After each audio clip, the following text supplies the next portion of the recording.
నమస్తే welcome to Telugu రాజ్యం. ప్రస్తుతం మనతో పాటు ఉన్నారు కాంగ్రెస్ పార్టీ బహిష్కృత నేత బక్క జడ్సన్ గారు ఉన్నారు. సార్ నమస్కారం. నమస్కారం సార్, ముఖ్యంగా తెలంగాణ రాష్ట్రంలో కొత్త పార్టీకి అవకాశం ఉందంటారా? ఎందుకనంటే హరీష్ రావు, కేటీఆర్, ఇటుపక్క కవిత వీళ్ళ మధ్య ఏంటంటే డిస్టర్బ్గా ఉన్న పరిస్థితి అని చెప్పేసి ఒక చర్చ వినిపిస్తున్న పరిస్థితి. బీఆర్ఎస్లో కేసీఆర్ కవితను దూరం పెట్టారు. అందుకే కవిత కొంచెము కేసీఆర్ మీద, కేటీఆర్ మీద, హరీష్ రావు మీద కోపంగా ఉన్న నేపథ్యంలో కవిత బయటకు వచ్చి కొత్త పార్టీ పెట్టే అవకాశం ఉన్నట్టు ఒక చర్చ. ఇంకో చర్చ ఏంటంటే కాంగ్రెస్ పార్టీకి కవిత దగ్గరగా ఉన్నారు, కాంగ్రెస్ పార్టీలో కవిత వచ్చే అవకాశం ఉందని ఇంకో చర్చ. సో ఇదంతా చూసుకుంటే రాష్ట్రంలో ఇంకో పార్టీకి అవకాశం ఉందా అంటే ఏం చెప్తారు? ఇప్పుడు కాంగ్రెస్లో కవిత వస్తుందంటారా? ఒక చర్చ నడుస్తుంది. ఆల్రెడీ రేవంత్ రెడ్డితో కాంగ్రెస్ పార్టీ 420 అయింది. దేంతో? బీఆర్ఎస్తోనా?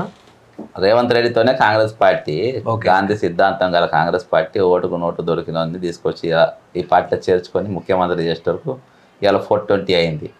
కవిత వస్తే 840 అవుతుంది. ఇక 420 + 420 ఎంత? 840 పార్టీ అవుతుంది. ఆమె సరోజిని నాయుడా, లేకుంటే తెలంగాణ ఝాన్సీ లక్ష్మీబాయ, తెలంగాణ కోసం పోరాడిన చాకలి ఐలమ్మ జైలుకి వెళ్ళిందంట. జైలు దేనికోసం? నేను అదే అంటున్నా. రజాకాలతో యుద్ధం చేసిపోయిందా, పాకిస్తాన్లతో తలవారు తిప్పిపోయిందా, దేనికోసం పోయింది నాకు తెలియదు. నువ్వు చెప్పు. లిక్కర్ స్కామ్లో పోయింది. లిక్కర్ స్కామ్ కాదు, సారా స్కామ్. లిక్కర్ అని మళ్ళీ పాష్కి ఎందుకు చెప్తావు? సారా కేసులో పోయింది. అది ఏడా అమ్మింది? సారా ఢిల్లీలో అమ్మింది. ఢిల్లీలో ఏమేమి ఉంటాయి? రాష్ట్రపతి భవన్ ఉంటుంది, army, air force head quarters ఉంటాయి. అర్థమైందా? అసలు జాగల 250 బార్లు ఉన్న కాడ, ఎందుకంటే దాన్ని నేను మొత్తం రీసెర్చ్ చేసిన, 250 బార్లు ఉన్న కాడ 1400 బార్లు పెంచిపించింది ఈమె పాలసీ దెబ్బకు. అంతేకాకుండా ఇది వెస్ట్ బెంగాల్లో పెట్టిద్దామని చూసింది, తండ్రెంబడి పోయి మహారాష్ట్రలో పెట్టిద్దామని చూసింది. 2016 గ్రూప్ 1 పేపర్ లీక్లో ఈమె పాత్ర ఉన్నది. అర్థమైందా? ప్రతి దాంట్లో సెటిల్మెంట్లలో ఈమె పాత్ర ఉన్నది. రేవంత్ రెడ్డి, కల్వకుంట్ల కవిత ఇద్దరు కలిసి అడికోర్ ఇన్ఫ్రాస్ట్రక్చర్ అనే కంపెనీ కూడా పెట్టిండ్రు. అందుకనే 840 అన్న. ఈయన వెనక ఉన్నది, కవితను వెనక ఉండి నడిపిస్తున్నది, సలహాలు ఇస్తుంది మొత్తం రేవంత్ రెడ్డి. నువ్వు ఇట్లా చేయి, ఇట్లా చేయి, ఇట్లా చేయి. ఒక సందర్భంలో రేవంత్ రెడ్డి నెక్స్ట్ ముఖ్యమంత్రి కవిత అవుతుంది కానీ కేటీఆర్కి ఇక ఛాన్సే లేదన్నాడు. ఎందుకనంటే వీళ్ళు దొంగలు, ఒక దొంగతనాలు ఒకళ్ళు దాచుకొని కావాలంటే మళ్ళీ దొంగలే రావాలని వీళ్ళ ఆలోచన. కానీ తెలంగాణలో కవితకు కానీ రేవంత్ కానీ ఏడ పోటీ చేసినా డిపాజిట్లు కూడా దక్కాయి. వాళ్ళు పార్టీలు పెడుతున్నారు అంటారు. ఇంకోటి పార్టీ కోదండరామసొట్టోడు పెడితేనే దిక్కు లేదు. కోదండరామే ఇలా 420 గాని లెక్క అయిపోయింది. అదే 420 గానితో చేతులు కలిపినారు, 420 గాని కాకుండా ఇంకేమవుతారు? వాళ్ళకే దిక్కులేదు. ఒక క్యారెక్టర్ పార్టీ, కొత్త పార్టీ పెడితే స్పేస్ ఉంది 100%. కానీ ఎప్పుడు ఉంది? నీ క్యారెక్టర్ ఉంది, నీకు నిబద్ధత ఉంది, కొంచెం నువ్వు కమిట్మెంట్తో ఉంది. తెలంగాణలో దోపిడీకి గురైతున్న వర్గాల పరతను నిలబడితే, వాళ్ళ తరపున నిలబడి కొట్లాడితే 100% నీకు స్పేస్ ఉంది. అట్లా ఉన్నోళ్ళు ఎవరున్నారు? ఇలా ఎవరు నిలబడతారు చెప్పు? ఎవరున్నారా క్యారెక్టర్తో? ఎవరు పోగలుగుతారు జనంలోకి? కాబట్టి ఆ స్పేస్ నాకైతే కనబడతలేదు. ఇప్పుడు ఆమె ఏం చెప్తుందంటే జయలలిత లాంటి వాళ్ళే కూడా ముఖ్యమంత్రి అయ్యారు అన్నట్టు కూడా మాట్లాడుతున్న పరిస్థితి. జయలలిత ఏమి ఒకతేనా? Jayalalithaa she's iron lady. అర్థమైందా? కొట్లాడింది, యుద్ధం చేసింది, కరుణానిధి ఫ్యామిలీతో యుద్ధం చేసింది, నిలబడ్డది. ఈమెకి పోలిక ఎక్కడదబ్బా? ఈమె చిల్లర కేసు. ఆమెకు తెలంగాణ మొత్తం అమ్మ అమ్మ అని పిలిపించుకొని ఆమె ఒక ఫాలోయింగ్ తయారు చేసుకున్న ఆమె కవిత ఏముందబ్బా? నీకు ఎండ్ల స్కాప్ లేదు చెప్పు. మన జాగృతి అని పెట్టింది, స్కిల్ డెవలప్మెంట్ స్కాము. ఈమె దెబ్బకు రాజీవ్ రూఢి మంత్రి పదవే పోయింది. రాజీవ్ రూఢి అనేటోని మంత్రి పదవి పోయింది. చరిత్ర మొత్తం దెబ్బతే మామూలు అవన్నీ మర్చిపోతారేమో అనుకుంటుంది. బీసీల తరపున కొట్లాడుతున్నా, గుడి తరపున కొట్లాడుతున్నా. ఈ కథలని మనకు చెప్పద్దు. ఈమె 100% ఏది దొంగల దెబ్బకుట, దొంగల ముఠా అని ఉంటుంది చూసినావా? ఆ ముఠా సభ్యులు రేవంత్ రెడ్డి కానీ, కవిత కానీ, ఇంకా వీళ్ళ ఖో ఏదైతే ఉందో, వీళ్ళు నెక్స్ట్ ఎట్లన్నా చేసి మళ్ళా ముఖ్యమంత్రి అనేది మా దురదృష్టం, కాంగ్రెస్ పార్టీ దురదృష్టం, కాంగ్రెస్ పార్టీ దరిద్రము. ఇటువంటి దరిద్రుని సీఎం తెచ్చుకుంటారు కానీ ఇటువంటి దరిద్రుడు కానీ అసలు దరిద్రం మళ్ళీ తెలంగాణ ముఖ్యమంత్రి అవకాశాలు లేనేలేవు. ఇక అటువంటి పొరపాటు తెలంగాణ పబ్లిక్ అస్సలు చేయరు. మహిళా ముఖ్యమంత్రిగా కూడా తెలంగాణ ప్రజలు చేయరంటారా? మహిళా ముఖ్యమంత్రి కంటే ట్రాన్స్జెండర్ ముఖ్యమంత్రి బెటర్ అబ్బా తెలంగాణకు. మహిళా ముఖ్యమంత్రి కంటే, ఇటువంటి మహిళ కంటే ట్రాన్స్జెండర్ ముఖ్యమంత్రి చేసుకోవడం ఇంకా బెటర్ తెలంగాణకు. ఆల్రెడీ ఇప్పటికే పోయింది తెలంగాణ, ఇక ఆయనతో పోతుంది. ఇక అర్థమైందా? ఓకే.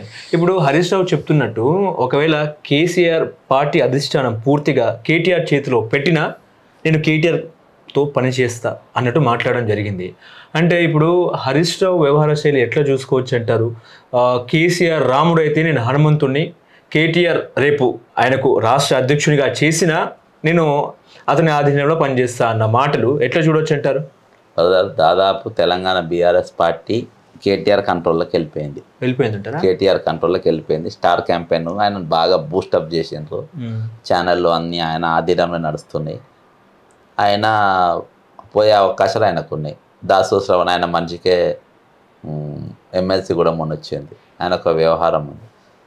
హరీష్ రావు కూడా వ్యవహారం ఉంది, కానీ ఆయన సిద్దిపేట వరకే పరిమితం. గత 5 ఏళ్లలో మొత్తం తొక్కేస్ట్ వరకు ఆయన సిద్దిపేట వరకే పరిమితమైండు.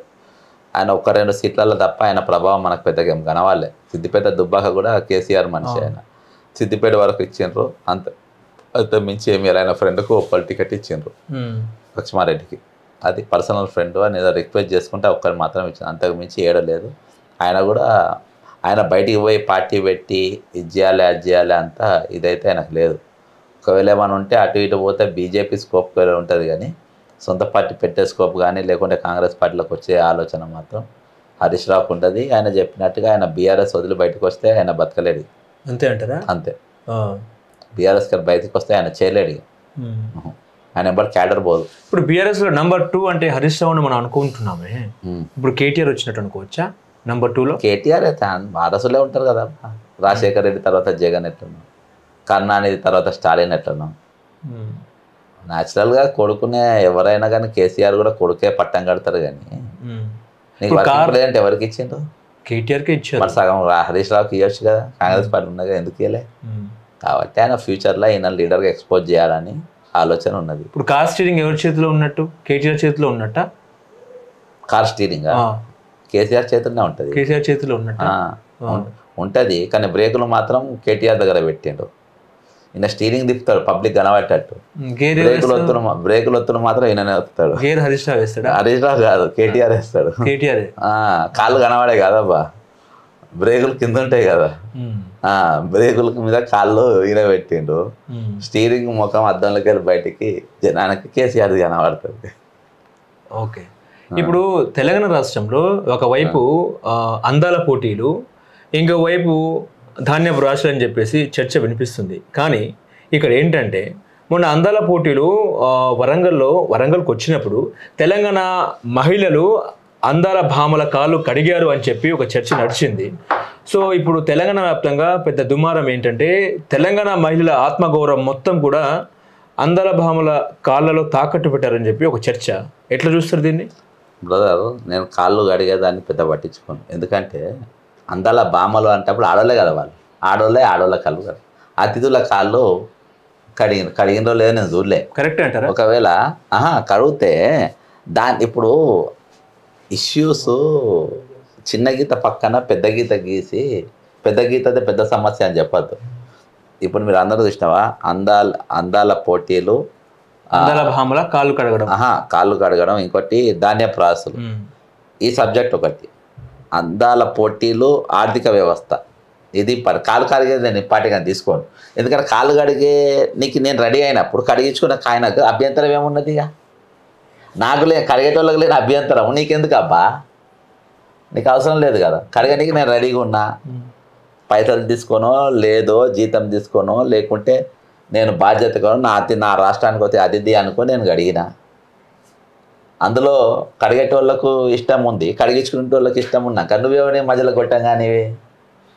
కాబట్టి ఇది ట్రాష్. ఓకేనా? సెకండ్, ఆర్థిక వ్యవస్థ, అందాల పోటీలు. ఇది 100% నేను అందాల పోటీని ఇక్కడ వ్యతిరేకిస్తాను. ఎందుకు వ్యతిరేకిస్తా అంటే జస్ట్ ముఖ్యమంత్రి అందాల పోటీలకు 6 రోజుల ముందు నన్ను కోసుక తినండి, నా రూపాయి వెళ్ళది, అర్థమైందా? ఈయనను కోస్తే కుక్కలు కూడా తినేస్తాను, నేను ఎట్లా తింటా? నంబర్ 1. రెండవది, తింటాయి కుక్కలు కూడా తినాయి. అంత ఇన్ఫెక్షన్ వచ్చిన బాడీ కదా, నంబర్ 1. రెండవది, నన్ను చూస్తే దొంగను చూసినాడు చూస్తాం, చెప్పులు కూడా దాచుకుంటుండ్రు అన్నారు. ₹1 లేనప్పుడు ఇంత ఖరీదైన కార్యక్రమం తెలంగాణ పెట్టడం అవసరమా? ఒక దిక్కు పాకిస్తాన్ భారతదేశం యుద్ధం ఉండే, క్రికెట్ మ్యాచ్లే రద్దు చేసుకుంటారు. అసలు టైంలో నీవు ఈ పోటీలు పెట్టడం అసలు అనవసరం, అసలు అవసరమే లేదు. దానివల్ల తెలంగాణకు రూపాయి లాభం కూడా లేదు. తెలంగాణలో హైదరాబాదే ఒక ఇమేజ్ అబ్బా.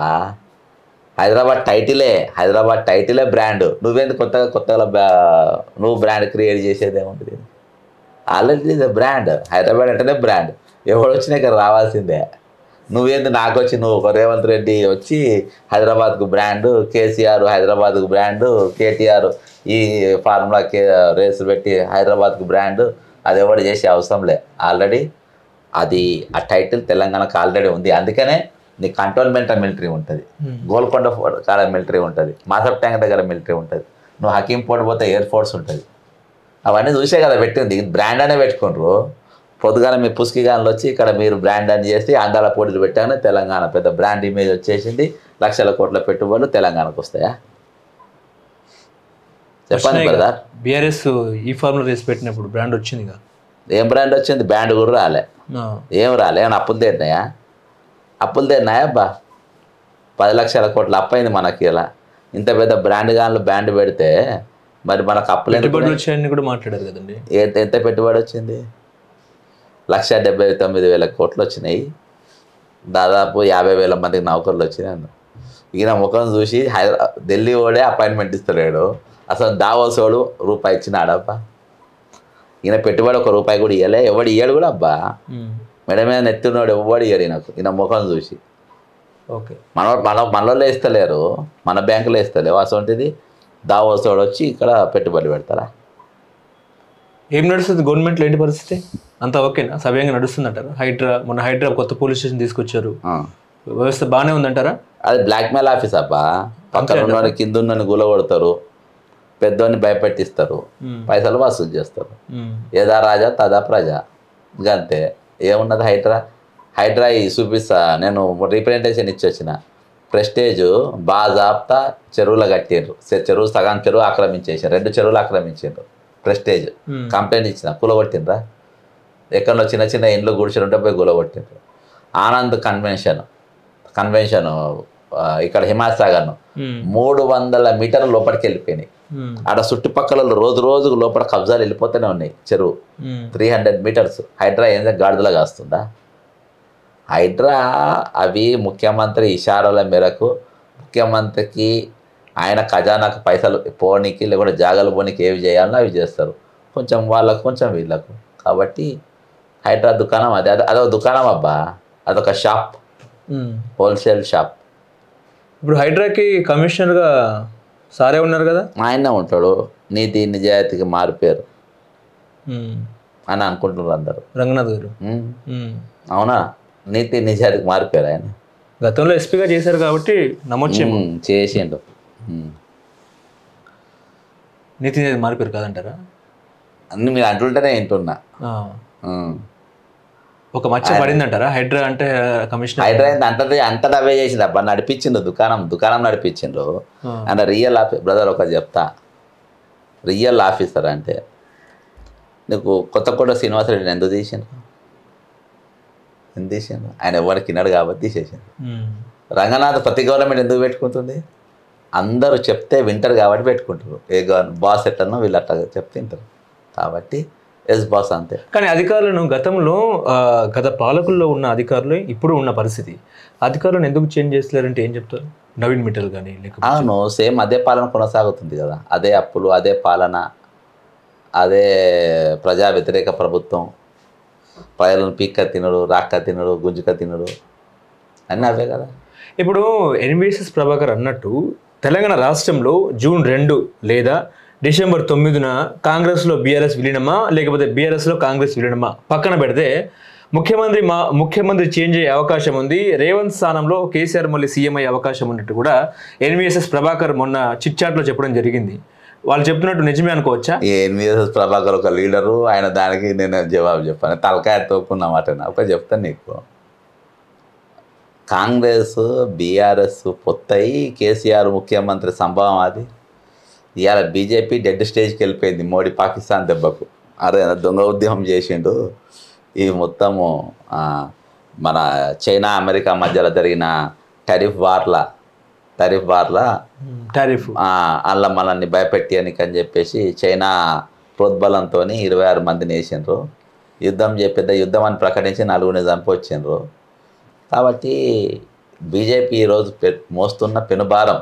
ఆ సమయంలో ఈయన రాష్ట్ర రాజకీయాలు మాట్లాడడం విడ్డూరంగా ఉంది. మళ్ళీ దేశం కోసం ధర్మం కోసం అనే మాట్లాడే ఈ పుడింగులు ఒకటి. ఇవాళ కాంగ్రెస్ పార్టీ అధికారంలో ఉండి ముఖ్యమంత్రిని మారుస్తారు.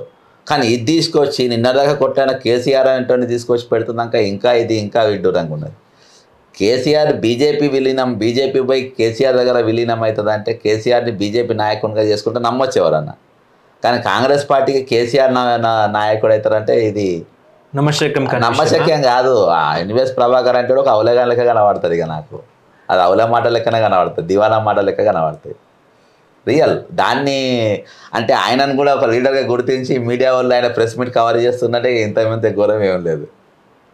అంటే ఆయన ఒక బాంబ్ పీల్చినట్టు కూడా ఒక చర్చ జరిగింది. అది బాంబ్ ఎందుకు అవుతుంది అబ్బా, చుచ్చుబుట్టి కూడా కాదు, సీమ పటాకి కూడా కాదు. అది అసలు చాలా లైట్. అది నాకే సిగ్గా అనిపిస్తుంది. ఆయన మాట్లాడేటప్పుడు ఆయనకు సిగ్గు అనిపించలేదు, కానీ అది వినడానికి నాకే సిగ్గు అనిపిస్తుంది. కాంగ్రెస్ పార్టీలో కేసీఆర్ ముఖ్యమంత్రి, ఇది జోక్. ఇది నిజంగా రేవంత్ని మారుస్తారా? ఎట్లా మారవకుంటే కాంగ్రెస్ పార్టీ ఇంకా నష్టపోతుంది. ఇప్పుడు మొత్తము గ్రౌండ్ లెవెల్కి వచ్చింది, నెక్స్ట్ అండర్ గ్రౌండ్ లెవెల్కి పోతుంది.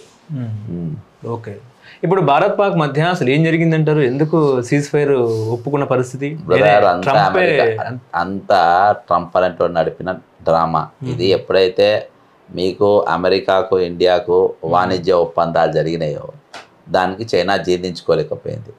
అది మనల్ని భయపెట్టియాలని చెప్పేసి పాకిస్తాన్కి ఇషారా ఇచ్చింది. ఇషారా ఇవ్వగానే 26 మందిని కొట్టినాక వీళ్ళు పోయి అక్కడ యుద్ధం చేస్తాం. అందరూ కూడా నువ్వు నేను అందరూ కూడా భారతదేశంతో నిలబడ్డాము, ప్రధానమంత్రితో నిలబడ్డాము, సపోర్ట్గా నిలబడ్డాము. ఇవాళ ఆల్ పార్టీ మీటింగ్కి పోలే, పార్లమెంట్లో ఎగ్గొట్టి నువ్వు ట్రంప్ బాధాప్త గుండెలు బాదుకొని నేనే సెట్ చేసినా నువ్వేమని సెట్ చేయనీకి పోయి మిస్టర్ ట్రంప్. ఇవాళ నువ్వు ఇచ్చిన తెల్లారే మళ్ళీ అరుణాచల్ మీదికి 61 ఊర్ల పేర్లు పారుస్తానని చెప్పేసి చైనా వాడు పోతుండు. అక్కడికి ఎందుకు యుద్ధం చేయను? ఇవాళ డిఫెన్స్ను నువ్వు దాన్ని బడ్జెట్ను తగ్గించినావు, డిఫెన్స్ది రిక్రూట్మెంట్స్ తగ్గించినావు. ఈరోజు డిఫెన్స్ ఎంత వీక్ ఉన్నది అనేది ఈ 2 సంఘటనలతో మనకు అర్థమైపోతుంది. కాబట్టి ఈరోజు ట్రంప్ అనేటోడు మళ్ళా అంత ఘోరం ఏంటంటే పాకిస్తాను భారతదేశం 1500 సంవత్సరాలకి వెళ్ళి యుద్ధం నడుస్తుంది, ఫైట్ నడుస్తుంది. 1500 సంవత్సరాలకి వెళ్ళి అసలు ఆ దేశం ఈ దేశంలో ఉంటుంది కదా, దాని చరిత్ర తెలుసా మిస్టర్ ట్రంప్కి ఏమన్నా? ఆయన ఒక వ్యాపారవేత్త, వ్యాపారం చేస్తుండు. మన దగ్గర పొంగిలేటనో ఆయన అట్లా అర్థమైందా, అట్లా తయారైపోయింది. 1500 సంవత్సరాలకి వెళ్ళంట భారతదేశానికి పాకిస్తాన్ తయారు చేసిన దేశం అది. ఇస్తే అక్కడికి పోయిన దేశం అది, భారత్ తయారు చేసిన దేశం అంతే. అదైనా బంగ్లాదేశ్ అయినా భారతదేశంలో ఉన్నాయి. కాబట్టి ట్రంప్ దీని గురించి చెప్పాల్సిన అవసరం. థర్డ్ పర్సన్ ఎప్పుడు కాంగ్రెస్ పార్టీ అధికారం ఉన్నప్పుడు ఏ రోజు కూడా ఇన్వాల్వ్ చేయలే. ఇప్పుడు నేను ఇన్వాల్వ్ అయినా నేనే చేస్తున్నానంటే ఈరోజు మోడీ స్టేచర్ ఇంటర్నేషనల్ పరంగా ఎంత దిగజారిందని ఒక కౌన్సిల్ లెవెల్, ప్రధానమంత్రి స్థాయి కౌన్సిలర్ స్థాయికి పోయింది. అలా దేశంలో 2 యుద్ధాలు, ఒకటి ఏంటంటే భారత్ పాకిస్తాన్, ఇంకో వైపు ఏమో ఆపరేషన్ కగార్. 3 మావోయిస్టులు కూడా చనిపోవడం జరిగింది. అక్కడ మళ్ళీ మావోయిస్టులు ఏం చేశారంటే మేము చర్చలకు వస్తాం బాబు అన్నట్టు వాళ్ళు మొరపెట్టుకుంటుంటే కేంద్రం పాకిస్తాన్తో చర్చలు జరిపింది, కానీ ఇక్కడ మావోయిస్టులతో చర్చలు జరపడానికి కూడా అసలు నో అబ్జెక్షన్ పెడుతున్న పరిస్థితి. ఏం చెప్తారు దానికి? నేను మొన్న ఒక వీడియో కూడా చేసిన దీని మీద ఏంటంటే పాకిస్తాన్తో రాజీకి సైన్ నక్సలైట్లతో చర్చకు ఉన్నాయి అని ఒక చేసిన. రియల్గా వాళ్ళు మనోళ్ళు ఇప్పుడు వాళ్ళు టెర్రరిస్టులు కాదు. ఆడుకుంటున్న పిల్లలను ఆహ్లాదకరమైన వాతావరణంలో కూర్చున్నటువంటి కపుల్స్ను ఈరోజు కారణం లేకుండా నిరాయుధాయులను కొట్టేశారు, చంపిండ్రు. వాళ్ళతో చర్చ జరపదు, చర్చ జరపద్దు, మీరు జరిపిండ్రు. నంబర్ 1 వీళ్ళు భూ పోరాటం, అవును, పేదల కోసం అంటే వాళ్ళు బ్యాలెట్కు వ్యతిరేకంగా మేము బుల్లెట్ నమ్ముకున్నాం, బ్యాలెట్ మేము నమ్మము అని సిద్ధాంతంతో, ఎందుకంటే మేము దొంగలు చేయబట్టి మేము నమ్మము అని అన్నారు. అరే నువ్వు మావని పోయి రా మనం కూర్చుందాం, మీ రాజ్యాంగం అందరి కోసం ఉంది, నీ కోసం ఉంది, నా కోసం ఉంది, రా కూర్చొని మాట్లాడదామని వాళ్ళతో మాట్లాడతలేరు. ఎందుకంటే వాళ్ళు అడవులలో ఉన్నారు, అల్కగా దొరుకుతారు. ఒక 10 మంది 20 మంది పోలీసులను చంపుకొని వాళ్ళు 10 మంది వాళ్ళు 2 చేస్తే వీళ్ళు 2 చేస్తారు. కానీ మొత్తానికి వారు నిర్మించాలన్న ధ్యేయంతో పెట్టి ఎవరి కోసం అది నక్సలైట్ల మీద ప్రేమ కాదు, అడవిలో ఉన్న ప్రజల మీద ప్రేమ కాదు, అడవిలో ఉండే నిక్షేపాల మీద ప్రేమ వాళ్ళకు. అక్కడ ఉన్న మ్యాంగనీస్ కానీ ఖనిజాలు కానీ సహజ ఖనిజాలు దొబ్బేయడానికి ఇదొక ఆపరేషన్ కగారు నడుస్తుంది. కానీ ఈరోజు నిజంగా అక్కడ ప్రజాస్వామ్యం వెదజిల్లడానికి ఆదివాసుల బతుకులు మార్చడానికి వీళ్ళే వాళ్ళకి పోతలేరు. కాబట్టి వాళ్ళకు చర్చలు జరపాలి. ఇవాళ బ్రదర్ మోడీ చెప్తున్నా కదా, మోడీ ఎంత ఫేక్ అబద్ధం ప్రచారం చేసుకొని ఈరోజు 15 ఏళ్ళు ఒక మిలిటరీ ఆమె రాసింది, మీకు పంపిన కావచ్చు. ఆమె లెఫ్టినెంట్ వింగ్, నేను ఒక నక్క దొరికింది అని కథ రాసిన. ఒక నక్క అడవిలోకి పోతుంది, ఏది మన అడవిలోకి వెళ్ళి బయటికి పోతుంది తిండి కోసం. పోతామంటే కుక్కలు తరుముతాయి. ఆ కుక్కలు తరిమితే ఉరుకుతా సాగులో నీలి రంగులో పడుతుంది. పడ్డానికి కుక్కలు వెళ్ళిపోయినాక మళ్ళీ నక్క బయటికి వస్తుంది. బయటకు వచ్చి అడవిలోకి పోతుంది. పోయేసరికి పులి, సింహము, ఏనుగులు అన్నీ చూసి దీన్ని భయపడతాయి. భయపడ్డ తర్వాత ఇవెందుకు భయపడుతున్నాయి అని పరేషాన్ అయిపోతుంది. ఆ నీళ్ళు తాగని ముఖం చూసేటప్పుడు బ్లూ కలర్లో ఉంటుంది. అరే నా ఎట్లయినది అనుకుంటుంది. అన్నాక పోయి నన్ను దేవుడు పంపిండు, నక్క అని చెప్పుకుంటలేదు, నన్ను దేవుడు పంపిండు మిమ్మల్ని రక్షించడానికి అని చెప్తే ఈ రోజు పులి, సింహం దిగజారిపోయి రోజు దానికి అన్నం తీసుకుపోయి పెడుతుంది, తింటుంది. ఓసారి గుంటనక్కలు అన్నీ అరుస్తాయి. గుంటనక్కలు అంటే ట్రంపాస్ అంటోడు, టెర్రరిస్ట్ అందరిని అరుస్తుంది. ఇది కూడా సహజ సిద్ధంగా ఇది కూడా అరుస్తుంది, ఆడ దొరుకుతుంది. అర్థమైందా? సేమ్ నరేంద్ర మోడీ కూడా ఇవాళ ఒరిజినల్ క్యారెక్టర్ ఏంటంటే, అందుకే లోమ్డి పకడిగై అని ఒక స్టోరీ రాసిన. దాన్ని ఒక ఎయిర్ ఫోర్స్ ఆమె దాన్ని హిందీలో అనువాదించి వైరల్ చేస్తుంది. ఇక్కడ గుంటనక్క దొరికిపోయింది. ఇది పులి కాదు, ఏం కాదు, వింత జంతువు కాదు, భగవంతుడు దీన్ని పంపలేదు. ఇదే వేషం వేసుకొని తిరిగింది. దీనికి మాట్లాడడానికి రాదు, చర్చలు జరపడానికి రాదు, పరిపాలన చేయడానికి రాదు, ద్వైపాక్షిక ఒప్పందాలను ఏది ఒక లైన్లో తీసుకుపోయేది కాదు, ఇంటర్నేషనల్ సంబంధాలు బరాబర్ లేని కాదు. ఇది అమెరికా ముందు మోకాల మీదకి వచ్చేది, బహుళజాతి కంపెనీల ముందు బానిసత్వంగా పండే మోడీ అని చెప్పేసి ఈరోజు గుంటనక్క కథ బయటకు వచ్చింది. ఇది ఏం రాదు, దీనికి చదువు రాదు, సందే రాదు, ఒక ఏషం వేసి దీన్ని తిప్పుతున్నారు. ఆ ఏషం ఇవాళ బయటకు వచ్చింది. అంతే ఇక అంతే బ్రదర్. కానీ చర్చలకు మాత్రం ఒప్పుకోరు మావోయిస్టులు. చెప్తున్నా కదా, ఆయన కట్ట అంతే, ఆయన అంతే ఇదే మళ్ళీ పదే పదే లేఖ రాస్తున్నారు మావోయిస్టులు, చర్చకు రండి అని చెప్పి మేము వస్తామని చెప్తున్నారు. వాళ్ళకు కూడా ఒక ఫుల్ స్టాప్ ఎడ్ చేయాలని. చర్చలు జరిపితే వాళ్ళు ఇవన్నీ బయట పెడతారు కదా, బయట పెట్టద్దు, లోపల చంపేసి పొందబెట్టాలి. ఇది వీళ్ళ టార్గెట్. వీళ్ళు ఎవరి మీద కొట్టాడగలుగుతారా అంటే లోకల్ మీద ఒక ఎజెండాను పట్టుకొని కరాచీ బేకరీ వలగొట్టి, అవును కరాచీ బేకరీ వలగొట్టి 26 మందిని చంపిన పాకిస్తాన్తో మన నియోపై దోస్తానా చేసింది కదా పిల్లగా. కరాచీ బేకరీ ఇది నాట్ ఏ ముస్లిం, ఇది సింధీస్. కరాచీ హిందుస్థాన్, కరాచీ అప్పుడు దేశ విభజన హిందుస్థాన్ ఉండే కదా అది. అవును పెట్టుకుండ్రు, ఆ పేరు పెట్టుకుండ్రు వాళ్ళు మేము ఇండియాలో ఉంటామని చెప్పిండ్రు, కానీ వాళ్ళ ఊరు పేరు పెట్టుకున్నారు. అది మీ దాంట్లో దేశం కోసం, ధర్మం కోసం. నేను చెప్తున్నా కదా బ్రదర్, ఎన్విఎస్ ప్రభాకరు, నరేంద్ర మోడీ, మునపల్లి ఇలా అంతా ఒకటే క్యాడరు. ఎట్లా అవుతారు? మరి ప్రధానమంత్రి అయిండు కదా అంటే మరి రేవంత్ రెడ్డి ముఖ్యమంత్రి కూడా అయిండు కదా. అట్లా అయిపోతున్నది. దానికి మనం ఏం చేయలేం, భరించాలి. చాయ్ వాళ్ళ ప్రధానమంత్రి అయినాడు అంతే, 420 ముఖ్యమంత్రి అయిండు అంతే. నల్లమల అడ్వాంటేజ్ వచ్చినాడు కదండి ఎవరు? రేవంత్ రెడ్డి. అవును, నక్సలైట్ ఆయన. ఏమన్నా నక్సలైట్ కాదు మరి, ఏమన్నా కమ్యూనిస్టా? భూపోరాటం చేసిందా? అప్పుడు రియల్ ఎస్టేట్ చేసి, ఇప్పుడు రియల్ ఎస్టేటే చేస్తుంది. మరి హైదరాబాద్ సెంట్రల్ యూనివర్సిటీ కూడా రియల్ ఎస్టేటే. నిజంగా భూములు అమ్మి డబ్బు తీసుకొచ్చినారా? సుప్రీంకోర్టు ముట్టకాయలు వేసింది కదా, కంచి చెట్టు వేయాలని చెప్పి. ఇవాళ పేపర్లో వచ్చింది, నీ బలుగుతుందని చెప్పిండు. లేకపోతే జైలుకి వెళ్తారంట, అంటే అధికారులు వెళ్తారట. అధికారులు ఈయనకేం పోయి, అందుకే అధికారులు జాగ్రత్తగా ఉండాలంటాను.